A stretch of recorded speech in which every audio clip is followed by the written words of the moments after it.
With tensions running high these days, you may be experiencing a bit more conflict in your relationships, but that's not always a bad thing. Dr. Drayvon joins us now to provide her tips. Good morning. Good morning. Pleasure to have you on with us today.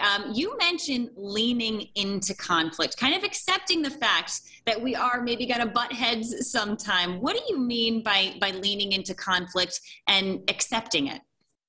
Yeah, so conflict is a part of communication, right? We're here for the relationship. And when we reserve that part of ourselves and do not lean in, we're saying that we don't want to be completely vulnerable. So leaning into conflict is an opportunity to have deeper, more fulfilling relationships. That's what we're looking for.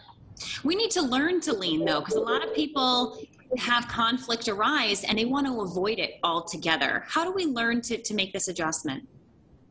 By appreciating two things. One, we're different, and two, those differences make us so special, and it makes for a deeper bond. So once I say to you, my gosh, we have different ways of viewing this. We have a misalignment around something. It gives us an opportunity to say, I want to get to know you better. That's actually a compliment if you think about it.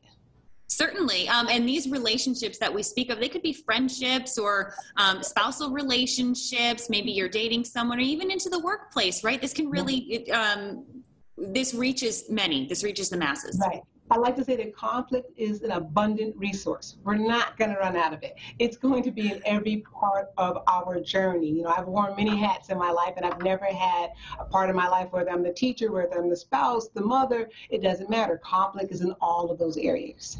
And there can be some benefits that stem from conflict. What are they?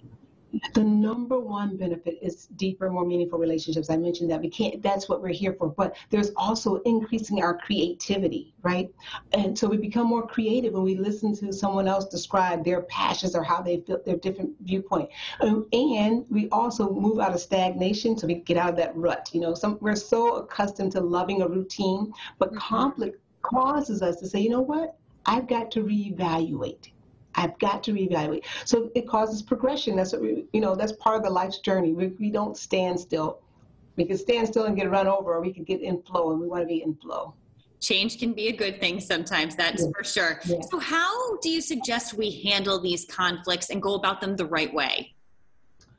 Oh my goodness. First of all, I got to say, the word conflict makes people nervous. All the time they feel like they're there for a fight. It's got to be a win or lose. So first of all, let's change our language. Let's loosen the language up and make it a little softer. We have a misalignment, right? A misalignment of opinions. We got a misalignment of goals. And then there's a simple technique that I absolutely love called the CARE technique, which really helps for conflict resolution. And the C being communicate, right? Being open to communication. That means you got to be vulnerable and you got to allow the other person to be vulnerable. And then my mom's favorite, active listening. We have 2 ears for a reason, right? Starting to use them. And then the R in CARE is review all of the options. And I want to pause right there for a moment. You can't review all of the options if you don't listen to all of the options. So that drives us back to that active listening. So important when we're talking about misaligned goals, misalignment in a relationship, right?